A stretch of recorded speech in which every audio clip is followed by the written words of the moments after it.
Precisamente de eso vamos a hablar el día de hoy. Nuestro texto, continuamos en la serie titulada El Evangelio de Marcos. Es nuestra serie sobre el Evangelio según San Marcos. Y vamos a ir avanzando poco a poco. Y el texto del día de hoy no es muy largo, son solamente 2 versículos. Y usted dice, pues, bueno, entonces salimos en 10 minutos. Pues no tan así, pero yo espero que seamos un poquito más breves el día de hoy. Quiero quizá algo de housekeeping, algo de casa. Noto a menudo que a veces las mamás se preocupan por ir a recoger a sus niños, a veces a las 11:50, 11:55 están saliendo. Y si usted se ha dado cuenta y me ha escuchado predicar a mí, al pastor Rodrigo, tratamos de que la parte más jugosa, más bella de nuestra predicación está en esos últimos minutos, porque no nos atrevemos a predicar, terminar una predicación si no hemos exaltado el nombre de Cristo y su Evangelio y hemos ofrecido eso en el nombre del Señor a la congregación. Por lo tanto, vamos a esforzarnos en poder siempre terminar a tiempo. Y que usted terminemos a la misma hora que el servicio en inglés. Entonces esto es que saldremos de aquí, sermón Dios mediante, con la ayuda de Dios y este predicador imperfecto y el pastor Rodrigo imperfectamente haremos lo posible por terminar a las 12 en punto. Cantamos unos 3 minutos, nos despedimos. Usted puede estar ya recogiendo a sus hijos a las 12:15, ¿ya? Entonces no se pierda esa belleza de poder responder con todo su corazón al Señor en canción. Permita que su corazón se eleve, su pensamiento se pierda en la belleza de Jesucristo, en las verdades que son declaradas a través de un canto, a través de esos últimos minutos de la predicación. Yo entiendo que a veces hay también algún rato usted recibe un mensaje de texto porque quizá un niño está llorando y qué sé yo. Así que no hay, por favor, más gracia para esas mamás, así que nadie les juzgue porque tienen que salir, pero les hago saber como para que estén ustedes al tanto de nuestro esfuerzo para poder ser de ayuda para esa etapa de ser mamás. Así que mis hermanos, el reino de los cielos, nuestra idea central está aquí. Si ustedes ven en el boletín, pueden ver la idea central del sermón de hoy. El sermón lleva como título Jesús y el Evangelio del Reino. Jesús y el Evangelio del Reino. Nuestra idea central es que Jesús inaugura el reino de Dios en medio de la oscuridad de este planeta, de este mundo caído, en nuestra oscuridad. Y en nuestro tiempo hoy lo hace llamándonos a una vida de arrepentimiento y fe continuos que descansan únicamente en la gracia de Jesucristo crucificado, el Rey crucificado. Así que hermanos, en estos momentos quizás son los momentos, porque tienes que ponerte a pensar, ¿cómo empieza Jesús su ministerio? ¿Qué es lo que hace Él para empezar, para empezar en su ministerio? ¿Qué empieza a decir? ¿Qué empieza a predicar?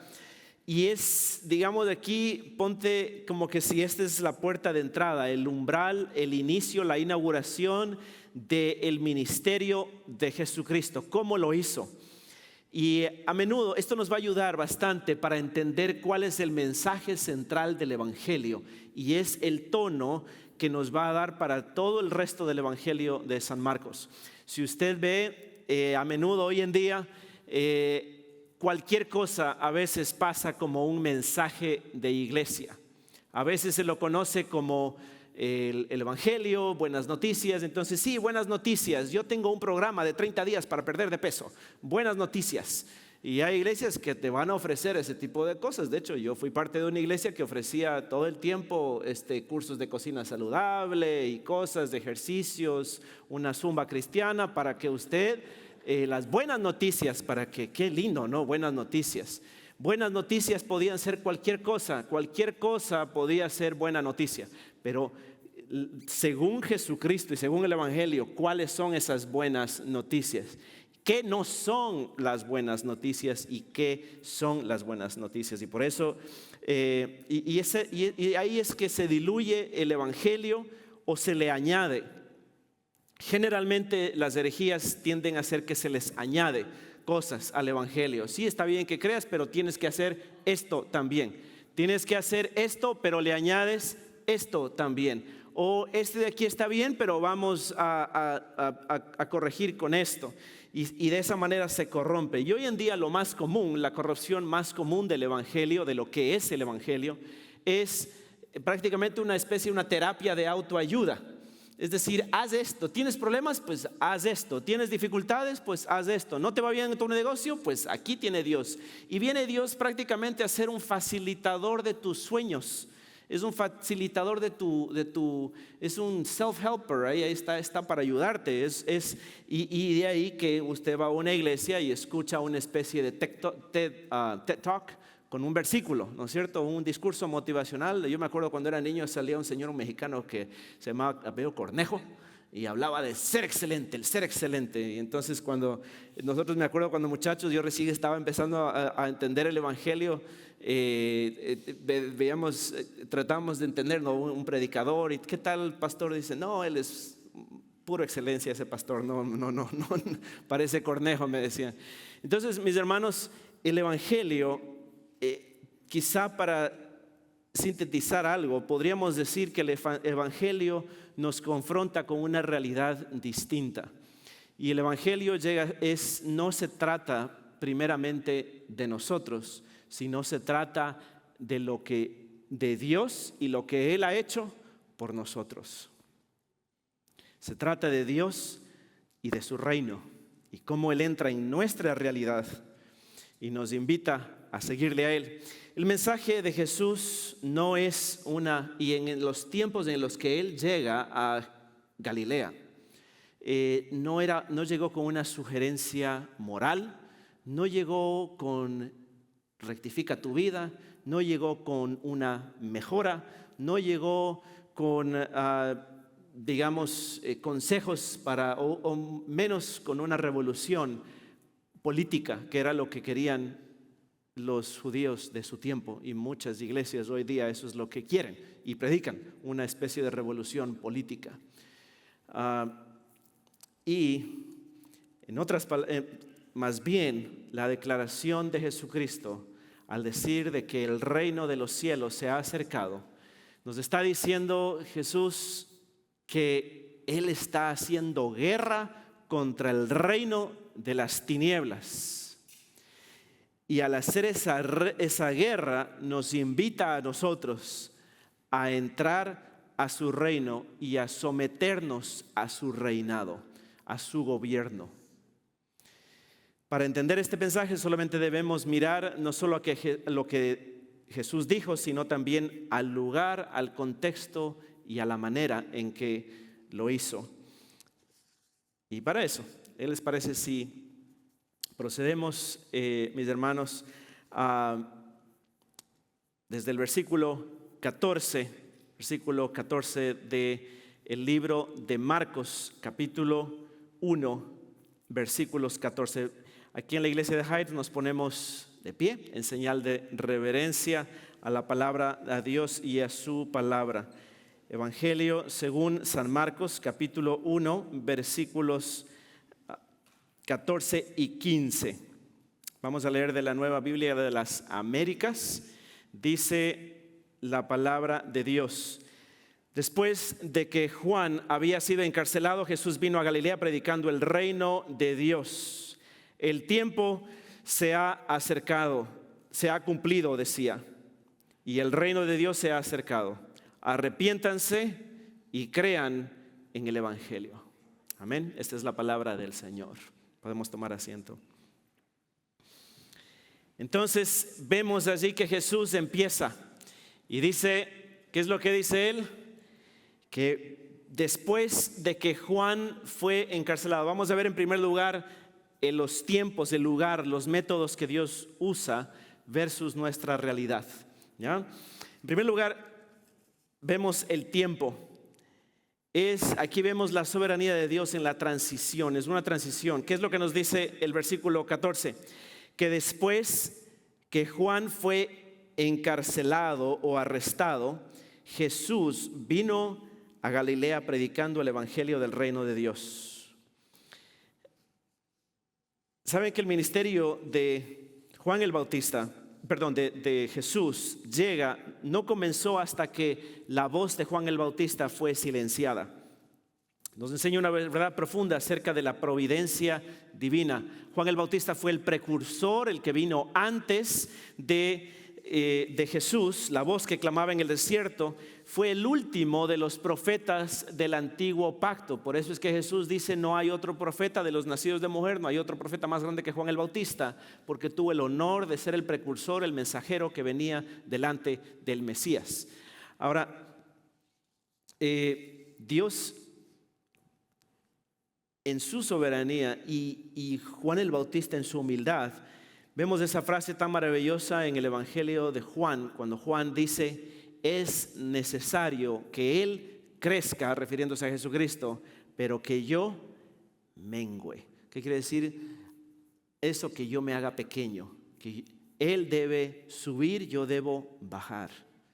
Si te pones a pensar, esa es la clave, esa debe ser la condición de nuestro corazón, la postura de nuestro corazón durante toda nuestra vida cristiana. He must increase, I must decrease. Dios tiene el control absoluto del reloj de la redención. No hubo un accidente, se lo llevaron preso por andar hablando mal de Herodes. ¿Qué pasó? Pobrecito Juan el Bautista. No, Dios puede impedir que algo suceda. Tú te puedes preguntarte: ¿por qué Dios no protegió a su siervo Juan el Bautista? Debes hacerte ese tipo de preguntas. ¿Por qué Dios no protegió a su siervo Juan? Y no dices que era el mejor de los siervos, de los profetas. ¿Por qué no lo protegió de la cárcel?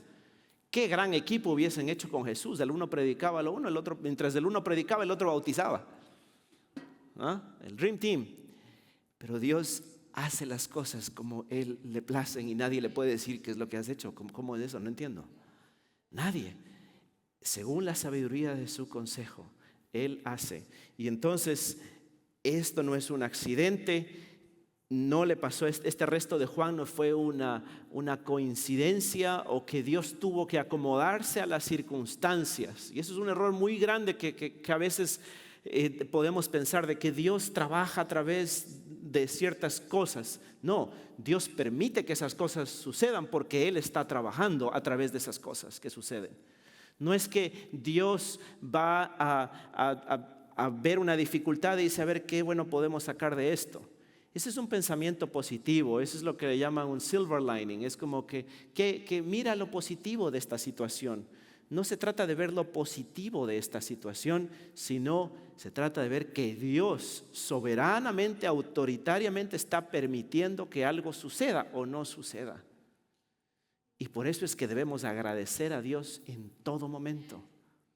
Y en todo momento la condición del ser humano es siempre regocijándose en todo momento. ¿Por qué? Porque es la voluntad de Dios, porque le confié mi vida a Él, le confié mis circunstancias, le confié mi realidad.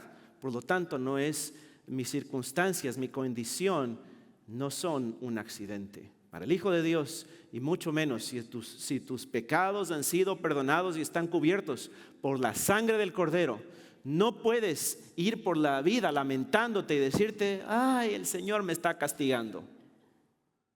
No es castigo, porque el castigo cayó sobre el Hijo de Dios en la cruz del Calvario.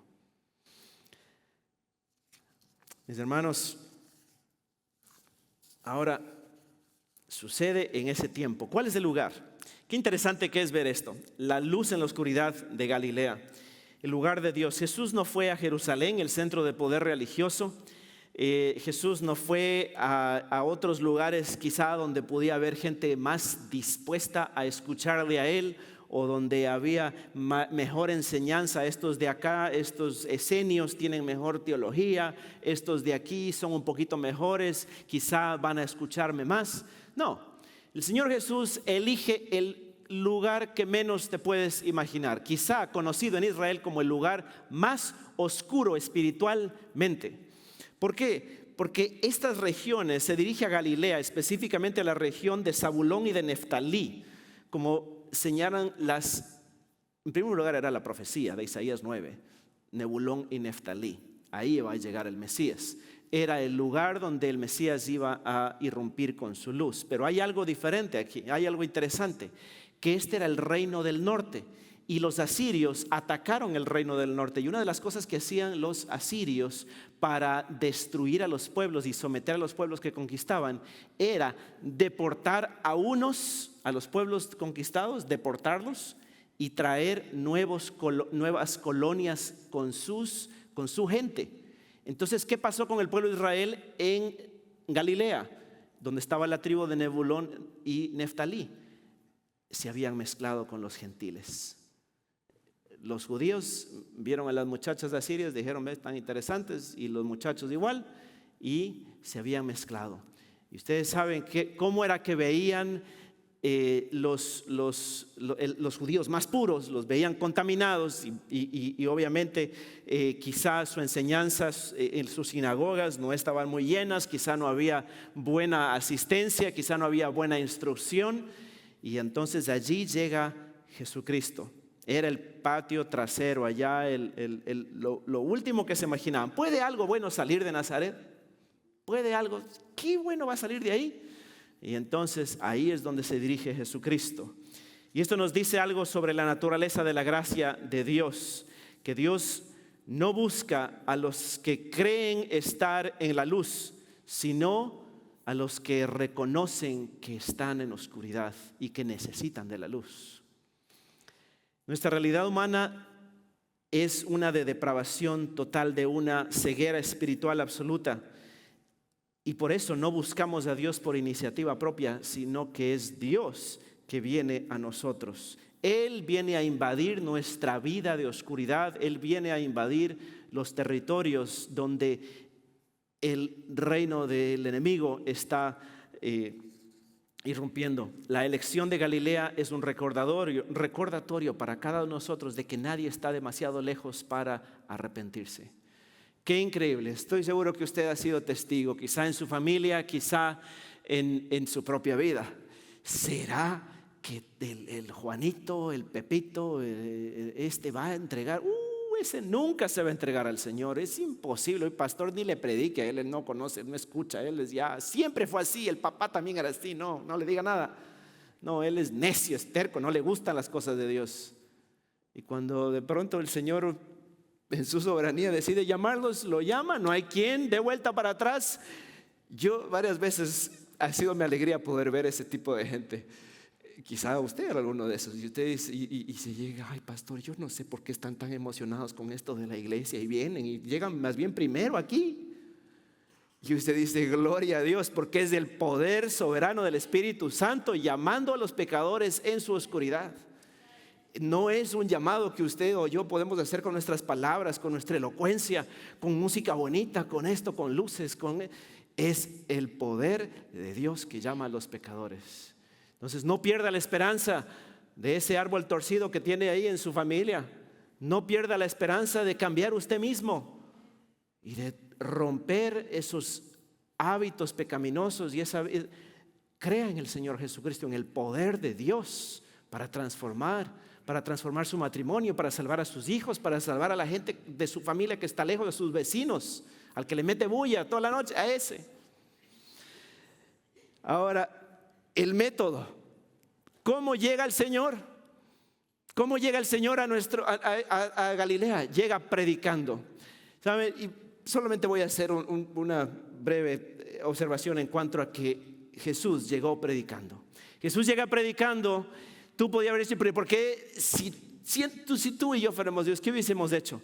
Lleguemos con redes sociales, con sponsor ads. Lleguemos con una pantalla bien grande, lleguemos con un holograma, lleguemos con esto, lleguemos con predicación.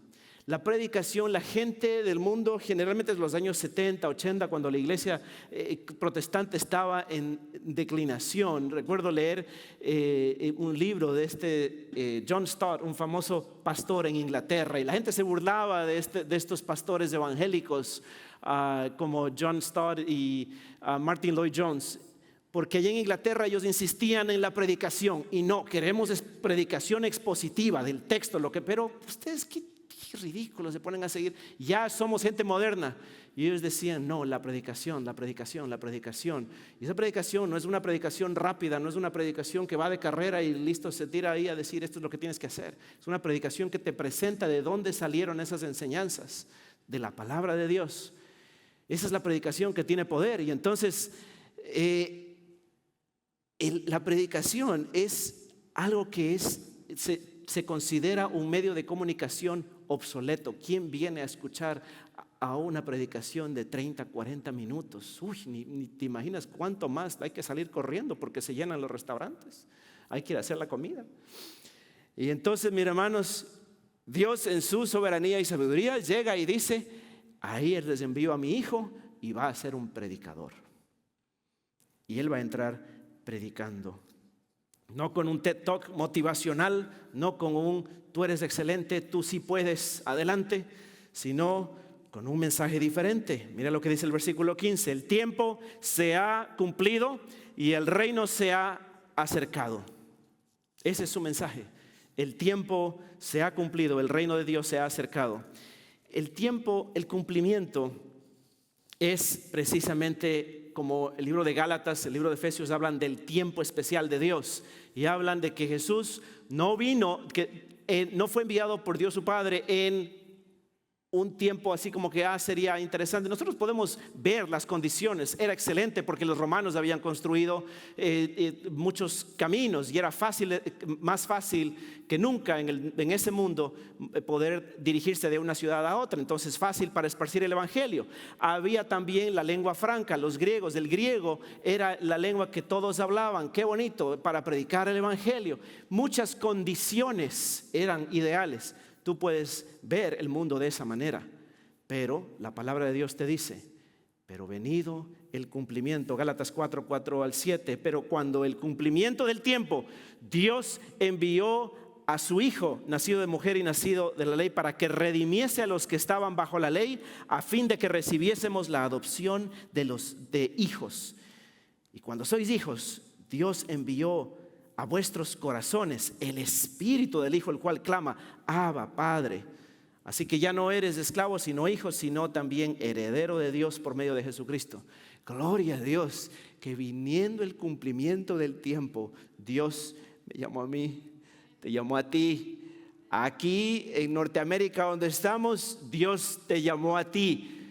Tú has sido salvo y creíste al Evangelio, no un minuto después, no un segundo antes de lo que Dios quiso. Él te llamó en su misericordia, en su gran amor que tuvo por ti.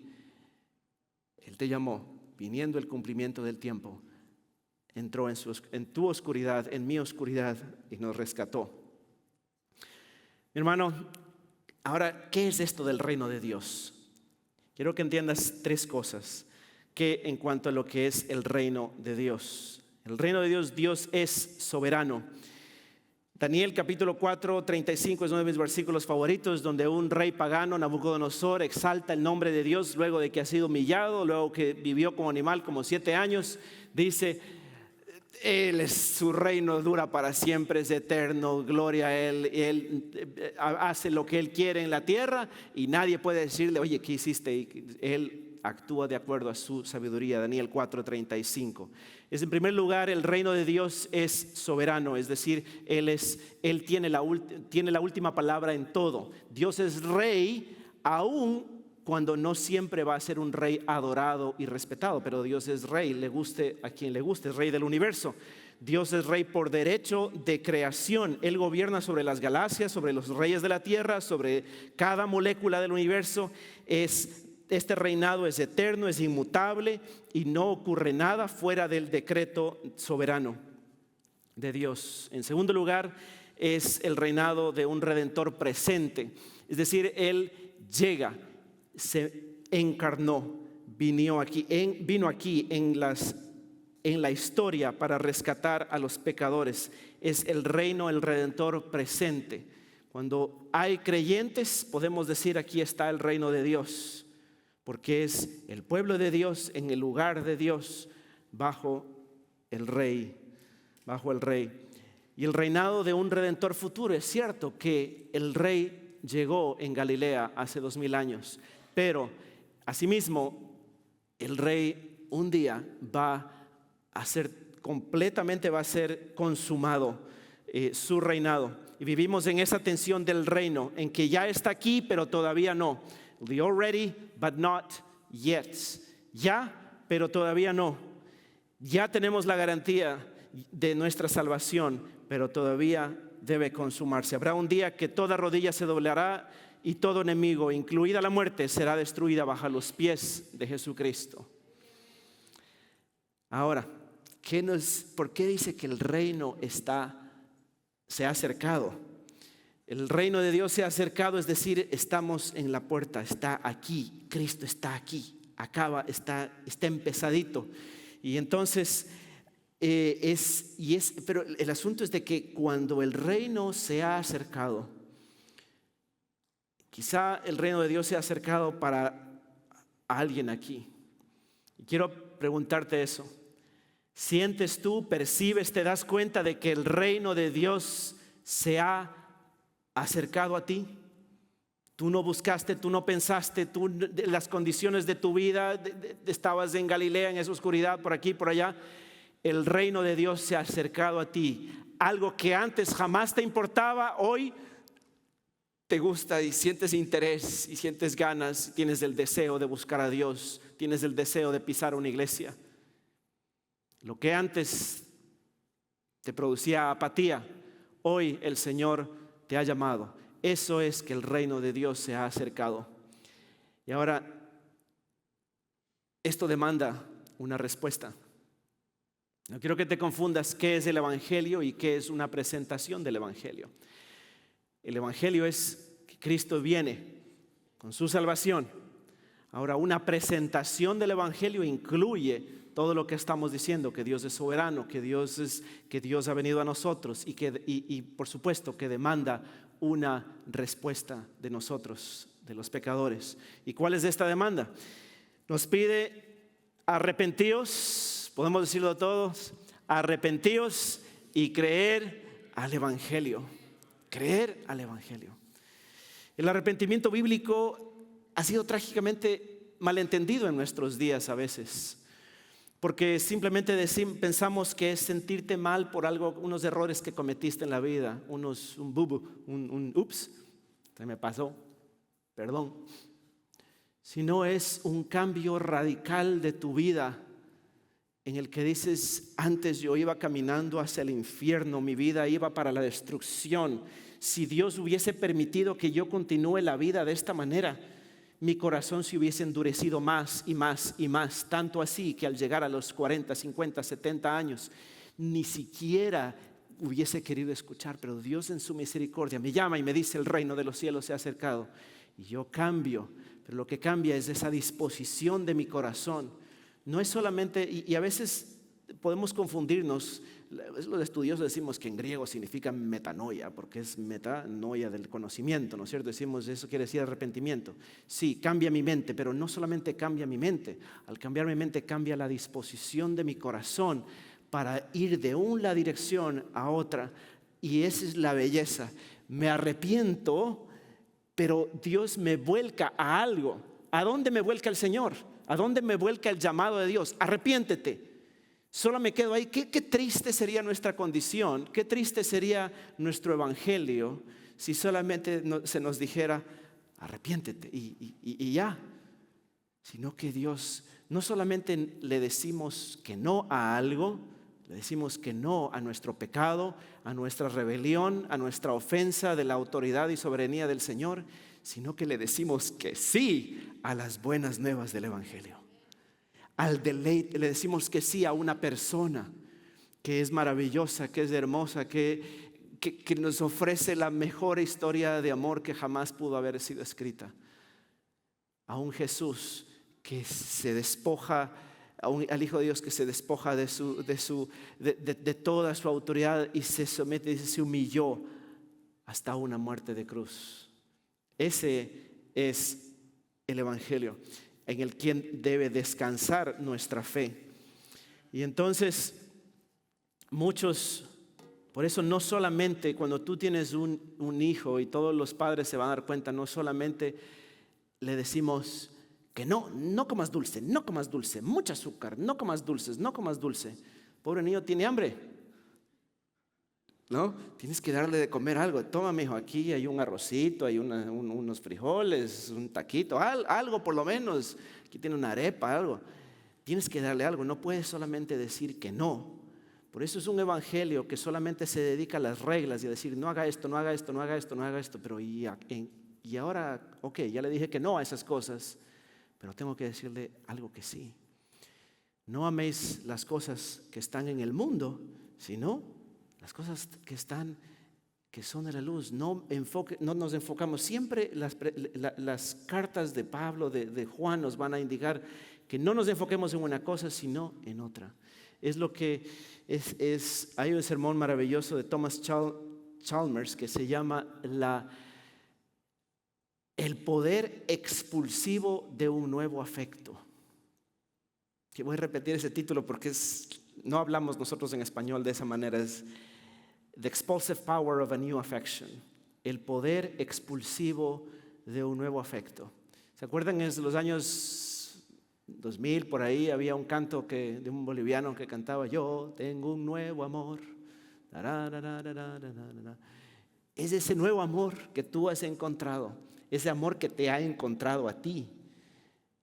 Ese amor, ese afecto entra y expulsa las adicciones, expulsa los malos hábitos, endereza los árboles torcidos, endereza ese hijo, esa hija que tú dices que se parece a su papá, a su mamá y que no tiene esperanza de que nunca va a llegar a la iglesia.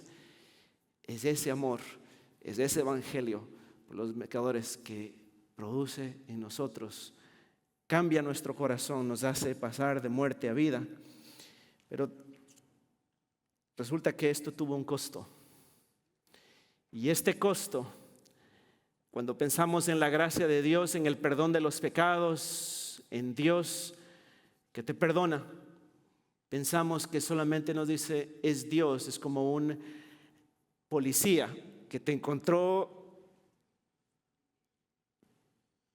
a 60, 70 por hora pasando por una escuela. Pensamos que ese policía te dijo, ay, sí, verdad, no, sorry. Ok, está bien, pase, le dejo, I'll let you go with a warning, que te dejo con una advertencia y puedes irte tranquilo, ¿no? Como que Dios dice, ay, sí, ya pasa. Resulta que el evangelio, la gracia de Dios, no es gratis para nosotros, pero le costó la vida a Jesucristo. Y ese evangelio es el evangelio más caro son las buenas nuevas, es el perdón más caro que nadie podría pagar. Nosotros somos invitados a renunciar a nuestra autonomía, a decir yo soy el arquitecto de mi propio destino, yo soy el jefe, yo soy el rey de este trono que es mi vida, sino que nos invita a bajarnos de este trono y a dárselo al Señor. Por eso en el libro de Apocalipsis se habla de que entregamos nuestras coronas delante del Cordero. Significa reconocer ese arrepentimiento de que ya no pertenecemos a nosotros mismos, sino que hemos sido comprados con precio. Pero este costo, como decíamos, para nosotros, ¿qué hemos dejado? Cuando uno dice, ay, lo dejé todo. Y recordamos a veces como con añoranza ese momento cuando dejamos estas cosas y yo iba para adelante, yo iba a ser el delantero de no sé qué equipo, pero de pronto me hice cristiano, yo iba a ser el que iba a ser el capitán de la selección de allá, ¿no? Pero me hice hermanito y ahí quedó todo. Hermano, si piensas así, es muy triste tu situación y no estás realmente odiando tu condición de pecador. A diferencia, en cambio, de los reyes de esta tierra que envían a sus ejércitos a pelear por ellos, Jesucristo, el Rey de Reyes, fue Él mismo y fue sacrificado para salvar a su pueblo. Y esa es la gloria del Evangelio. Él mismo fue. Y por eso ¿te acuerdas de esa palabra cuando dice que Juan fue arrestado? Esa palabra es la misma palabra que se usa para describir a Jesucristo. Esa palabra cuando Él fue arrestado o entregado. El Hijo del Hombre será entregado en manos de pecadores. El Rey del universo es el único que llega a nuestra vida y nos presenta a nosotros con este evangelio maravilloso y nos dice: ¿qué vas a hacer? Quiero hablar de dos grupos aquí en los que estamos. Estamos aquí, alguno de ustedes necesita hoy recibir a Jesucristo, creer en el evangelio, arrepentirse por su rebelión, por su pecado, por primera vez, y necesita creer al evangelio. No es simplemente una oración. Cree en el evangelio, arrepiéntete de tu vida, de ese desinterés, de esa apatía, del no haber querido a Dios en tu vida, y lánzate en los brazos amorosos de tu Señor y Salvador Jesucristo. Pero quiero hablar también para aquellos que estamos ya en el evangelio, que llamamos a Jesús como nuestro Salvador, nuestro suficiente Salvador. Y para nosotros quiero animarte de que no veas al evangelio, que no veas las buenas nuevas solamente como la puerta de entrada, sino mira en el evangelio y el poder para vivir la vida cristiana. Es allí donde crece la magnitud y la belleza de Jesucristo, el poder y la bendición y el poder de Él, y nuestro reconocimiento de que somos pecadores y nos damos cuenta cuán pecadores somos. Por eso aquí las palabras de arrepentimiento y creer al evangelio son presente continuo. El estilo de vida del cristiano es una vida de continuo arrepentimiento. Sí, es de gozo, pero al mismo tiempo es una vida de arrepentimiento en la que me voy dando cuenta: Dios mío, yo soy más pecador de lo que pensaba. Señor, te necesito hoy, mañana, pasado mañana. Te necesita mi familia, te necesitan mis hermanos. Vamos a orar. Querido Dios que estás en los cielos, quiero pedirte, Padre amoroso, que tú tengas misericordia de tu pueblo el día de hoy. Padre, como oraba tu iglesia en el libro de Hechos, que tú, Padre, nos concedas el arrepentimiento, porque aún el arrepentimiento es un don de nuestro Dios, tuyo, es un don, es un regalo que tú nos das. Quizá Dios les conceda arrepentimiento, le dice Pablo a Timoteo. Señor, concédenos el arrepentimiento para aquellos que por primera vez se arrepienten, pero a nosotros, Señor, que ya hemos creído, ayúdanos a vivir en un estilo de arrepentimiento, pero que se entrega totalmente en la obra terminada de Jesucristo en la cruz del Calvario. Y el pueblo de Dios dice: amén.